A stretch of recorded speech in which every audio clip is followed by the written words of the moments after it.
म्हणाल की प्रत्येक वेळी दानवले साहेबांचं त्या स्वप्नील साहेबांचं नाव घेता आमचं कधी घेत नाही. तर काय आहे, सर्वांचंच मला व्हिडिओ होतात, सर्वांची माहिती खूप चांगली असते. म्हणजे वैयक्तिक मी सांगतो, कारण मी त्यातनं शिकतोय आणि त्याच्यातनं ह्या सर्व गोष्टींची माहिती मिळते. खूप चांगल्या लोकांचे प्राणी चांगले आहेत. म्हणजे काही लोक काल एका दादांनी मला मेसेज केला होता की मी पडद्यामागे आहे, पण तुमचे अनुभव पाहून माझं शिकण चाललं आहे आणि त्या पद्धतीनं मेंढीपालन पण आहे. म्हणजे त्यांना फायदा होतो आहे. काय हरकत नाही. आता तुमची नावं वगैरे सर्वांची काय, आता एखाद्या दिवशी आपण बसू तेव्हा भेटू, त्यावेळी सर्वांची नावं वगैरे सर्व काय करू, पण नियोजनबद्धताच करा. करायचं असेल तर नियोजनबद्धता करा. नाहीतर इथे लाखाच्या गोष्टी दिसत आहेत म्हणून तुम्ही उड्या माराल तर ते होणार नाही, ते होतही नाही. कारण मी पण तेच केलं होतं, पण नंतर जसं मला त्याचा अंदाज आला तसं मी करत गेलो आणि त्यानुसार आता जसा म्हणजे वेळ होतोय तसं थोडंसं चांगलं वाटतं. आता मी ह्या क्षेत्रात मेपासून काहीच पेरलं नाही, हे नेपियर सोडलं तर ह्या क्षेत्रात काय नाही. पण ह्या क्षेत्रात येणारा रस्ता आजही लाल आहे. का तर मी रोज सकाळ संध्याकाळी ह्या क्षेत्रात येतो, काहीच नाही तरी पण क्षेत्रात येतो. तर मला हे क्षेत्र शिकवतं की तुला जेवढा टाईम भेटलेला आहे त्या टायमिंगमध्ये संधीचं सोनं कर. तू अशा येऊन माझ्याकडे फेऱ्या मारून काही होणार नाही. मग तसंच तुम्हाला पण करायचं आहे. तुम्हाला जो टायमिंग भेटेल त्या टायमिंगमध्ये संधीचं सोनंच करणं आहे, त्याच्या पलीकडे काय नाही. आज काही लोक माझ्याकडे आली होती, तर मी चिखलात होतो आणि ती आली होती, तर फोन नाही केला काय नाही, आणि फोन केला तरी मी ते भेटणार नाही. कारण मी तुम्हाला सांगितलेलंच आहे, सीझनला अजिबात हलगर्जीपणा करून चालत नाही. सीझन सोडला ना तर काय परिस्थिती होती आता मला माहिती आहे. आता बघू शकताय काय परिस्थिती आहे. मग तसं तुम्ही सीझनच्या टायमिंगला अजिबात काय नाही. तुम्हाला शिकायचं आहे ना, जेव्हा माझं सीझन चालू होईल ना तेव्हा या ना, मी तुम्हाला शिकवेन सगळं काय. ते नाशिकचे साहेब आले होते एकदा, मी त्यांना ट्रॅक्टर धरायला लावला होता. पर्याय नाही ना माझ्याकडे. सीझनला ऑफ सीझनला मी तुमच्याबरोबर गप्पा गोष्टी सगळं काय हाणू शकतो, पण जेव्हा सीझन चालू होतं चाऱ्याचं वगैरे ह्या सगळ्या सीझनमध्ये अजिबात भेटणं ह्या विसरूनच जा. तुम्ही आला तरी तुम्हाला कामाला लावणार, पर्याय नाही माझ्याकडं. कारण वेळ गेल्यानंतर, वेळ हातातून सुटली एकदा की पुन्हा ती वेळ आपण कवर करता येत नाही, आणि ते कवर करण्यामध्ये खूप सारा वेळ निघून जातो. त्याच्यापेक्षा वेळेतच, म्हणजे आता मला कळतं आहे की वेळेतच ह्या सगळ्या गोष्टी करणं आपल्यासाठी सर्वात फायदेशीर राहतात. तर आता मेंढीपालनामध्ये स्पर्धेमध्ये आपल्याला जर टिकायचं असेल तर काय करायला लागेल, तर काही दादांनी सांगितलं होतं ते दर्जेदार चारे कसे असतात ते सांगा. तर मी थोडी साधी सिंपल गोष्ट सांगतो, कारण मी यातला एवढा काय अभ्यासक नाही. मला जे कळतं ते मी, म्हणजे माझ्याबरोबर जे घडलं ते मी तुम्हाला सांगू शकतो की तुमच्याबरोबर काय घडू शकतं. तर अशा परिस्थितीत काय होतं, आपण जे काही, आता माझ्याकडे अति पाऊस आहे म्हणून मला चारा करता येत नाही, काही भागात पाणी नाही म्हणून चारा करता येत नाही. तुम्हालाही 6 महिन्याचा पिरियड आहे, मलाही 6 महिन्याचा पिरियड आहे. ह्या 6 महिन्यामध्येच तुम्ही चारा करायचा, मीही चारा करणार आहे, अशी संकल्पना सर्वांकडेच आहे. आणि त्याच्यामध्ये काय होतं की आपण महाग विकू का शकत नाही. विकू शकतो की ब्रीडिंगमध्ये किंवा ह्या सगळ्या गोष्टीमध्ये विकू शकतो, पण शाश्वत मार्केट म्हणलं तर ह्याला कटिंग मार्केट असतं. म्हणजे माझ्या जे निदर्शनात आलं ते मी तुम्हाला सांगू शकतो. शाश्वत मार्केट म्हणजे कटिंग मार्केट आहेत, आणि मग त्या कटिंग मार्केटमध्ये मेंढपाळ बांधव तर सरासरी 7-8 हजारांना विकणार आहेत.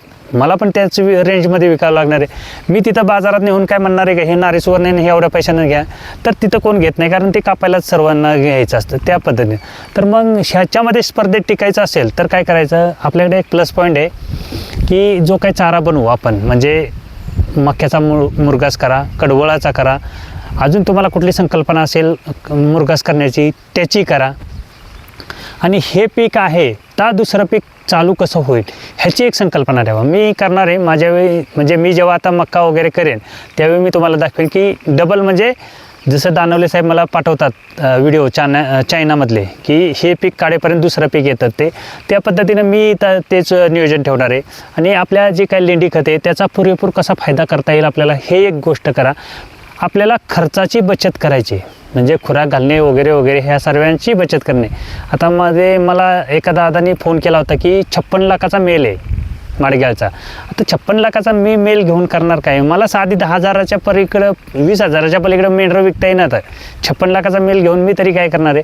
तर अशा काय रील येतात तेव्हा तुम्ही भावुक होऊ नका की मला तसं करता येईल आणि मी तसं करेन. तर हे लॉटरी सिस्टम आहे. लॉटरी लागली तर ठीक आहे, नाही लागली तर तुम्ही त्या पद्धतीने चालणार. तर तसं न करता तुम्ही चाऱ्याचं नियोजन करा. आणि माझ्यासारखं जर असेल, म्हणजे मी नेहमीच माझं रडगाणं लावतो तुमच्यासमोर, पण ते भविष्यात तुम्हाला काय होईल ते तुम्हाला सांगतो. आता हे नेपियर बघू शकता खालनं कसं पिवळं पडलं आहे. तर ह्याचं कारण तसं होतं की फक्त काय होतं की आपण ज्या संकल्पना करण्याच्या प्रयोगात असतात ह्या कुठं जर चुकला प्रयोग तर आपल्याला ते जे काही ताळमेळ आहे विक्री व्यवस्थापनात त्याच्यामध्ये चूक होती आणि त्याच्यामध्ये तोटा होतो. मग माझ्यासारखा पण मी आत्तापर्यंत व्हिडिओत सांगितलं असतं मेंढीपालन हे बेकार आहे, करण्यासारखंच नाही. पण काय आहे मला कळलं की ह्याचा जर फोकस करायचा तर चाऱ्यावरती फोकस करायचा, ह्याचा खुराकावरती फोकस केला की परवडत नाही. अशा सर्व गोष्टी मला हळूहळू समजायला लागल्या. अजून सर्व समजलं पण नाही, जे अजून चारा बिरा ह्या सगळ्या गोष्टी समजल्या नाहीत, पण थोड्या गोष्टी समजायला लागल्यात. त्याच्यानुसार मी करायला लागलो. आणि जर तुम्हाला तशा परिस्थितीत करायचं असेल, आता मी काल तो व्हिडिओ बनवला होता की लेंडी पावडर टाकल्यानं काय होतं किंवा काय लेंडी पावडरचा रिझल्ट येतो. रिझल्टसोबत असं पण होतं, हे पाठीमागे जे तुम्हाला दिसतंय त्या पद्धतीनं होतं. कारण काय होतं आहे की आपण जेव्हा मेंढीपालन करतो किंवा लेंड्यांची पावडर ह्या पाटपाण्याबरोबर सोडतो त्याचा काही ना काहीतरी अंश राहत असणार आहे. कारण हे डुक्कर जे उकरतं आहे म्हणजे नांगरतेच, हे आता नेपेर नांगरलं येते ना, उलतं पालतं केलं म्हणजे बेकारच परिस्थितीत नेपेर आहे. तर अशा परिस्थितीत हे जर नको असेल तर मग लिक्विड फॉर्म्युला केला आहे. कारण पावसाळ्यात हे सर्व नांगरते ना, आता बिनकामाचं ते काम करते आणि नंतर रोटर चालवताना पण त्यातनं रोटर चालत नाही, हा एक त्रास होतो ना. म्हणून ह्या सर्व गोष्टींचा लिक्विड फॉर्म्युला केला आहे. मग तसं तुम्ही पण त्या लेंड्यांचं जे काय होईल, आता ठीक आहे ऊस आलं म्हणजे बहुवार्षिक म्हणजे जे काय वर्षभर राहणार आहे किंवा झाडपाल्याच्या फळबागेच्या ह्या ठिकाणं तुम्ही लेंडी वापरू शकता. पण शेतामध्ये जर तुमच्याकडे डुकरांचा त्रास असेल तर लेंडी पावडर टाकल्यानंतर जो काय त्रास होतो तो माझ्यासारखा होईल.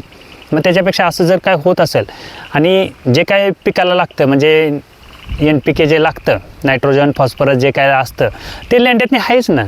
तुम्ही बघा, तुम्ही एखाद्या लॅबमध्ये किंवा तुम्ही एखादा गुगलवरती चेक करून बघा त्या लेंड्यांनी काय असतं ते सर्व दाखवते की आपल्याला काय. मग ह्या सर्वाची काय करायचं, चाऱ्याकडे बचत करायची. म्हणजे चाऱ्याला जो खर्चाचा आहे किंवा ह्या सगळ्या गोष्टीचे, तर ह्या खताचा वापर जर चाऱ्यात केला तर ही बचत होईल आपल्याकडे.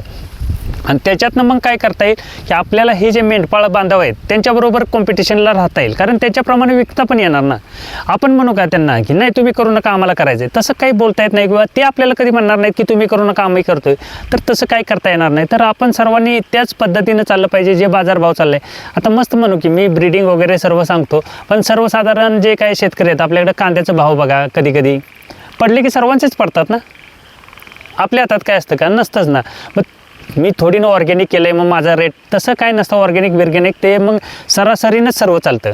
मग तशा गोष्टी जेव्हा होतात सरासरीच्या गोष्टीतनं, तेव्हा मग ह्या सगळ्या गोष्टींचा तामजाव होईल. आज ठीक आहे तुम्ही नारीसुवर्ण मी व्हिडिओ बनवतोय म्हणून तुम्हाला वेळ लागलं किंवा तुम्हाला थोडंसं चांगलं वाटायला लागलं, पण त्यातल्या परिस्थिती जी काय होते म्हणजे मला जेव्हा कळायला लागलं त्याच्यानुसार मी हे सर्व गोष्टी करायला लागलो.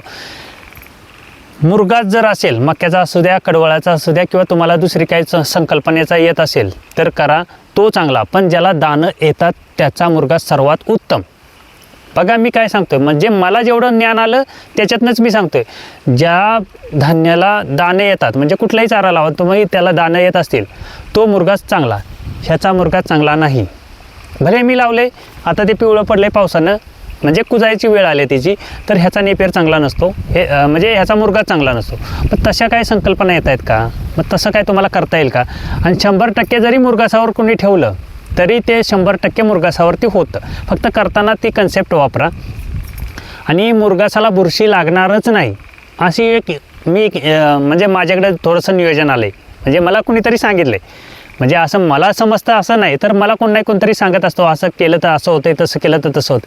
तर मुरगासाला बुरशी लागणार नाही अशी काहीतरी एक संकल्पना आली, ती मी तुम्हाला करताना दाखवेन. खर्चिक नाही काय नाही, फक्त मेहनत थोडीशी लागेल. त्या सगळ्या गोष्टी जर आपण केल्या नियोजनबद्ध तर हे मेंढीपालनामध्ये आपण त्या तग धरू शकतो. नाहीतर तुम्ही किती ब्रीडिंगच्या मागे लागा, तुम्ही किती काय कराल, किती दिवस चालेल. ठीक आहे एखादा माझ्यासारखा उठून नारीसुवर्णचं फॅड आणलं म्हणून लोकांना आता नारीसुवर्ण वाटायला लागलं, नाही तर नारीसुवर्ण 2002 पासून आहे असं काय नसतं. एखादं नवीन आलं की असं एखादा माझ्यासारखा उठणार त्याचं व्हिडिओ बनवणार, मग त्याच्यानंतर ते लोकांना फॅडमध्ये येतं ना की नवीन आले. मग त्याच्यामध्ये काय करतात की जुनी लोक त्या फॅडचा फायदा घेऊन चांगल्या रेटमध्ये पिल्लं किंवा प्राणी विकून आपली साईट लावतात आणि नवीन काहीतरी शोधात ते राहतात. मग तसं तुमचं पण होणार, माझं पण तेच होणार. म्हणून मी काय केलं, पहिल्यांदाच कटिंग मार्केटच्या प्रमाणच नियोजन केलं आणि त्याच्या पलीकडे काय केलंच नाही, त्याच्या पलीकडे गेलोच नाही. आणि त्याच्यानंतर मला चाऱ्याचं जे काही कळलं, म्हणजे मी जेव्हा मक्का केला होता किंवा कडवळ केलं होतं तेव्हा जो रिझल्ट आला पिल्लातनी आणि त्या प्राण्यातनी, त्याच्यामध्ये मला अति उत्तम समजलं की जर फक्त ज्वारीचा म्हणजे सुका चारा माझ्याकडे तेव्हा ज्वारी होता आणि मुरगास होता, आणि त्या मुरगासावर आणि त्या फक्त सुक्या चाऱ्यावरती एवढी क्वालिटी प्राणी झालेत ना की बेहिसाब क्वालिटी झाली. म्हणजे तसं होत आहे, खुराक लागत नाही काय नाही, कारण मुरगासामध्ये आपण खुराक देतच आहोत. म्हणजे मक्याचा जरी केला किंवा कडवळाचा केला तरी धान्य आहेच त्याच्यात, आणि त्याचं जी काही प्रक्रिया होते म्हणजे त्याचं जे झालं पाहिजे पचन त्याच्यासाठी ते 45 दिवस आपण आंबवण करतच ठेवतो आहे, आणि त्याच्यातनं ते चांगल्या पद्धतीनं होते आणि त्याचा रिझल्ट पण चांगला येतो. फक्त करताना तुम्ही विचारपूर्वक करा. म्हणजे आज तुम्हाला वाटते चांगले आहे, सगळं चांगलं आहे, मीही सांगतो त्या पद्धतीने, चांगलं वाटावंच त्या पद्धतीनं मी सांगतो आहे ना, त्यामुळे लोकांनाही चांगलं वाटतं. पण तुम्ही त्या पद्धतीचा विचार करून पहा. गाईच्या गोटेवाले का आता त्रासात आहेत, तर एक तर भाव मिळत नाही दुधाला, म्हणजे पाहिजे त्या पद्धतीनं भाव मिळत नाही. खुराकाचा खर्च आहे, चाऱ्याचा तर खर्च आहेच आहे, आणि खुराकाचा वर नाही, आणि मेहनत तर करावीच लागते. मेहनतीचा पैसा आपण धरतच नाही कधी. ह्या व्यवसायात मेंढी पालनात किंवा गाईच्या किंवा शेळी पालनात आपल्या जी मेहनत आहे तिची धरतच नाही. आपण फक्त चाऱ्याचा खर्च, खुराकाचा खर्च ह्या सगळ्या गोष्टी धरतो, पण आपली जी मेहनत आहे आपल्या मेहनतीचं त्याच्यात कॅल्क्युलेशनच धरत नाही. मग ह्या सगळ्या गोष्टींचा विचार केला तर तुम्हाला ह्या सर्व गोष्टी हळूहळू कळतील. आणि चारा करताना त्या पद्धतीनंच करा. नियोजनबद्धता पूर्ण झाली पाहिजे, नुसतं करून किंवा बोलून होत नाही. आता माझंसुद्धा मी सर्वांना चांगल्या पद्धतीनं सांगतो, माझं सगळं वाकडं आहे, पर्याय नाही. आता माझ्याकडची परिस्थिती तशी आहे म्हणून वाकडं आहे, पण मला जी परिस्थिती भेटते किंवा जो फायदा म्हणजे संधी भेटते त्या संधीचं सोनं करणं हे एक माझं टार्गेट आहे.